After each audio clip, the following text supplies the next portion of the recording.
오늘 말씀 1절에서 4절에서는 여로보암의 아들 아비야가 병이 든 사건을 기록하고 있습니다. 사실 병은 누구든지 찾아올 수 있습니다. 건강관리를 잘못해서일 수도 있고, 또 태어날 때부터 몸이 약하게 태어나는 사람도 있습니다. 그런데 오늘 성경에는 아비야가 병이 든 그 시점을 분명히 밝히고 있습니다. 아비야가 병이 든 시점은 1절에 보면 그때에라고 말씀합니다.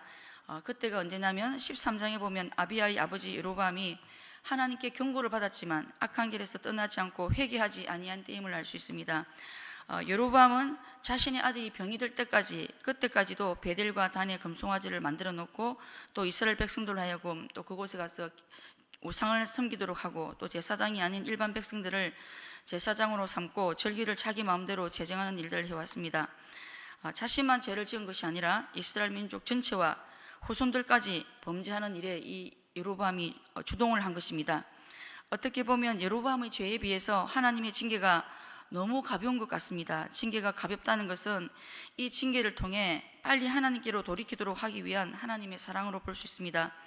하나님은 여로보암에게 경고를 통해 회개의 기회를 주셨지만 회개하기보다 더 악한 길로 나아감을 볼 수 있습니다. 열왕기상 13장 33절에서 35절은 여로보암의 아들 아비야의 병이 그 아버지의 여로보암의 죄 때문임을 암시해주고 있습니다. 여로보암이 이 일 후에도 그의 악한 길에서 떠나 돌이키지 아니하고 다시 일반 백성을 산당의 제사장으로 삼되 누구든지 자원하면 그 사람을 산당의 제사장으로 삼았으므로 이 일이 여로보암의 집에 죄가 되어 그 집이 땅에서 끊어져 멸망하게 되니라. 이 말씀은 여로보암 집안의 멸망을 예고하고 있습니다. 이런 예고가 있은 후에 곧바로 여로보암의 아들 아비야가 병이 들었기 때문에 여로보암의 아들 아비야의 병은 아버지의 죄 때문에 죄에 대한 심판으로 주어진 병임을 알 수 있습니다. 하나님은 우리가 범죄할 때 각 개인에게도 심판하시지만 때로는 부모가 하나님께 범죄할 경우 자녀를 징계하실 수도 있음을 보게 됩니다.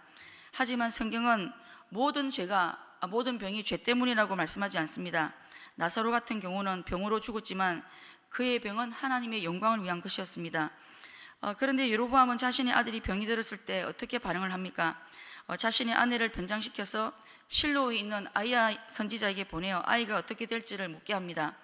여로보암의 아내를 변장시켜서 보낸 이유가 있다면 무엇이겠습니까? 여로보암은 자신이 위급한 일을 만났을 때 금송아지를 찾는 대신 하나님의 선지자를 찾고 있는 모습을 보게 됩니다. 이것은 여로보암 역시도 금송아지가 아무런 위력이 없다는 것을 인정한 것입니다. 자신이 위급할 때 자신이 만들어 놓은 금송아지 우상보다 하나님의 선지자를 더 의지한다는 사실이 일반 백성들에게 알려지는 것을 의식했기 때문에 변장을 한 것입니다. 여로보암이 단과 베델의 금송아지 우상을 세워놓은 것은 백성들의 마음이 유다로 향하지 않도록 민심을 자신에게로 향하게 하고 정권을 유지하기 위해서 만든 것입니다. 여로보암 역시도 이런 우상이 아무런 효력이 없다는 사실을 알고 있지만 이 사실이 백성들에게 알려지기를 원치 않았습니다. 여로보암은 자신의 이기적인 욕심을 채우기 위해 하나님까지 또 백성들까지 속이고 이용하고 있습니다. 혹시 우리에게는 우리의 이기적인 욕심을 채우기 위해 하나님이나 주변 사람들을 속이고 이용하고 있지는 않는지 돌아볼 수 있어야겠습니다. 그리고 여로보암은 자신의 아내를 선지자에게 보내어 무엇을 물어보게 합니까? 자신의 아들의 그 운명이 어떻게 될지를 묻습니다. 사실 여로보암은 자신의 아들이 왜 이런 병이 들었는지, 또 자신에게 왜 이런 환난이 주어졌는지, 이 환난의 의미가 무엇인지 이런 것을 물어보아야 합니다. 그런데 여로보암은 자신의 아들이 병이 들어도, 자신이 지금 환난을 당해도 이 환난이 왜 생겼는지, 이 환난이 바로 자신의 죄 때문인지를 깨닫지 못하고 있습니다. 하나님께서 회개할 기회를 주셨지만 그 기회를 놓치고 계속해서 죄에 죄를 더하자 마음이 어두워지고 환난을 당해도 죄를 깨닫지 못한 것입니다. 하나님께서 우리에게 회개의 기회를 주실 때 회개해야 소망이 있습니다. 회개의 기회를 놓치는 것보다 더 어리석은 것은 없습니다. 오늘이 바로 회개의 기회이고 구원의 날임을 잊지 말아야 합니다. 5절에서 9절에서는 변장하고 찾아온 여로보암의 아내를 아이야 선지자가 알아보고 여로보암의 죄를 지적하는 장면입니다. 4절에 보면 아이야 선지자는 그 당시 나이가 많아 눈이 어두워서 보지 못하는 상태라고 설명합니다. 하지만 나이가 많고 눈이 어두워서 앞을 보지 못하는 그 아이야 선지자는 여로보암의 아내가 변장을 하고 찾아왔지만 단번에 여로보암의 아내임을 알아보고 하나님께 받은 명령을 전달합니다. 아이야가 비록 눈이 어두워졌지만 변장한 그 여로보암의 아내를 알아챌 수 있었던 것은 하나님께서 이미 여로보암의 아내가 어떤 목적으로 찾아왔는지를 미리 말씀해 주셨기 때문입니다. 여로보암은 자신의 아내를 변장시킴으로 사람의 눈을 속일 수 있다고 생각했지만 세상의 주권자이신 하나님의 눈을 속일 수 없다는 사실을 알지 못한 것입니다. 우리 하나님은 우리의 눈과 귀를 만드셨기 때문에 듣지 못하시거나 보지 못하시는 것이 없으신 분이십니다. 시편 94편 9절 말씀, 귀를 지으시니가 듣지 아니하시랴, 눈을 지으시니가 보지 아니하시랴. 그리고 하나님은 우리 마음까지도 다 감찰하고 계신 분이십니다. 여로보암의 가장 근본적인 문제는 바로 하나님이 어떤 분이신지를 정확하게 몰랐기 때문입니다. 하나님을 정확히 모르기 때문에 하나님을 두려워하지 않은 것입니다. 하나님은 우리를 너무나 사랑하시는 사랑의 하나님이시지만 동시에 우리가 두려워해야 할 엄히하신 하나님이십니다. 하나님께서 아이야를 통해 지적하신 이 여로보암의 죄는 무엇이라고 볼 수 있습니까? 한마디로 말하면 병망덕의 죄이며 하나님을 등 뒤로 버린 죄라고 할 수 있습니다. 7절에 보면 하나님께서 아무런 자격도 없는 이 여로보암을 이스라엘의 주권자가 되게 해주시고 다윗의 집에서 나라를 찢어서 쪼개어 여로보암에게 주셨음에도 불구하고 오히려 이전에 있던 어떤 사람들보다 더 악을 행하고 하나님을 자신의 등 뒤로 버린 죄를 범했다고 말씀하고 있습니다. 성경에서 하나님을 성실히 섬긴다는 태도와 표현을 종종 눈을 하나님께로 향하여 두는 것으로 표현합니다. 시편 25편 15절 말씀, 내 눈이 항상 여호와를 바라보면 내 발을 그물에서 벗어나게 하실 것이미로다.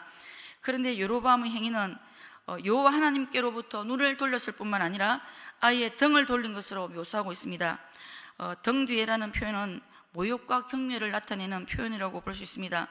더구나 버린다는 말이 추가되므로 하나님을 향한 모욕이 증폭되고 있음을 볼 수 있습니다.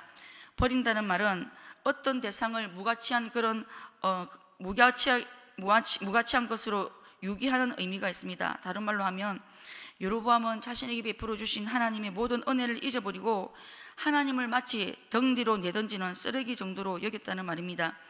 하나님을 너무 경멸하는 모습입니다. 사무엘상 2장 30절은 이렇게 말씀합니다. 나를 존중히 여기는 자를 내가 존중히 여기고 나를 멸시하는 자를 내가 경멸하리라. 하나님은 바로 이런 분이십니다. 그리고 우리 하나님은 우리의 모든 행동을 돌아보시는 분이십니다.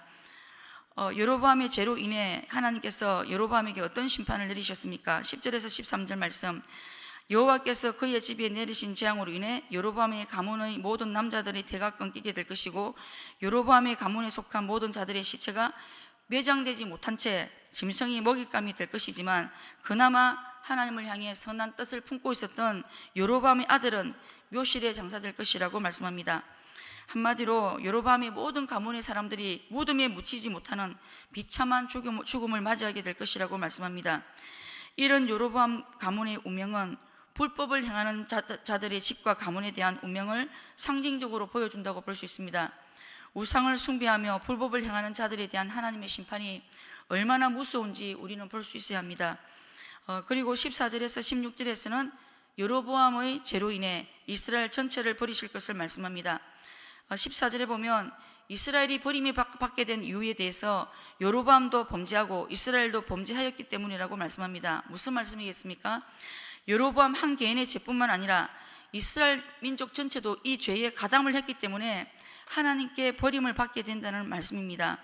누군가로부터 죄의 유혹을 받게 되어서 죄를 짓게 되면 죄를 짓도록 유혹한 자만 죄가 있는 것이 아니라 유혹에 가담한 사람들 역시도 죄의 심판으로부터 자유로울 수가 없다는 말입니다. 그렇기 때문에 죄에 대해서는 누구든지 핑계할 수가 없습니다. 그리고 나 한 사람의 죄가 마치 누룩처럼 공동체 전체를 파괴하는 위험성이 있음을 간과해서는 안 되겠습니다. 나 한 사람의 죄가 처리되지 않으면 그 죄로 인해 우리 가정이 멸망받을 수 있고 또 한 사람의 죄로 인해 국가 전체가 심판의 대상이 될 수 있음을 기억해야 합니다. 그렇기 때문에 오늘 이 시간 우리에게는 여로보암처럼 하나님을 멸시하고 경멸하는 그런 죄가 없는지 돌아보며 이런 죄가 있다면 철저히 회개해야 합니다. 17절에서 20절은 여로보암의 아들의 죽음과 여로보암 자신의 죽음에 대한 이야기로 말씀이 마무리가 됩니다. 여로보암의 아들이 죽었을 때 온 이스라엘이 그의 죽음을 슬퍼하고 장사합니다. 여로보암의 아들은 비록 아버지의 죄로 인해 병에 걸려서 죽게 되지만 하나님은 여로보암의 아들이 우상을 섬기는 여로보암의 그 집 가운데서도 하나님을 향해 선한 뜻을 품고 있었던 그 한 가지 모습을 보시고 복된 죽음, 복된 최후를 맞이하게 하셨음을 볼 수 있습니다.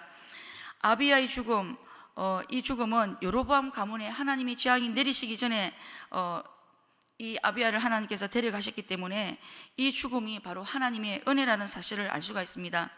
하나님은 어떤 분이십니까? 하나님은 자신을 향해서 선한 뜻을 품는 자를 너무나 기뻐하시는 분이십니다. 선한 뜻이라는 말은 다른 말로 하면 선한 목적, 선한 방향이라고 말씀할 수 있습니다. 하나님을 향한 선한 목적, 선한 방향을 품기만 해도 하나님의 기쁨이 될 수 있습니다. 재앙 중에도 하나님의 은혜를 있게 해주십니다. 오늘 하루도 우리에게 하나님의 선한 뜻, 선한 목적을 우리가 품음으로 하나님의 기쁨이 될 수 있어야겠습니다. 말씀을 맺겠습니다. 우리에게 병이나 환난이 찾아올 때 먼저 우리 자신을 돌아보고 회개해야 하겠습니다. 그리고 모든 병이 우리의 죄 때문이 아니라 하나님의 영광을 위한 것일 때도 있기 때문에 다른 사람이 병이 들고 어려움을 만났을 때 우리가 함부로 판단해서는 안 되겠습니다.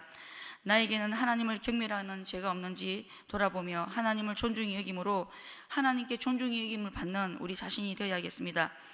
또 많은 사람들이 자신을 위한 선한 뜻을 품고 살아갈 때 우리는 하나님을 향한 선한 뜻, 선한 목적을 품고 살아갈 수 있어야 하겠습니다.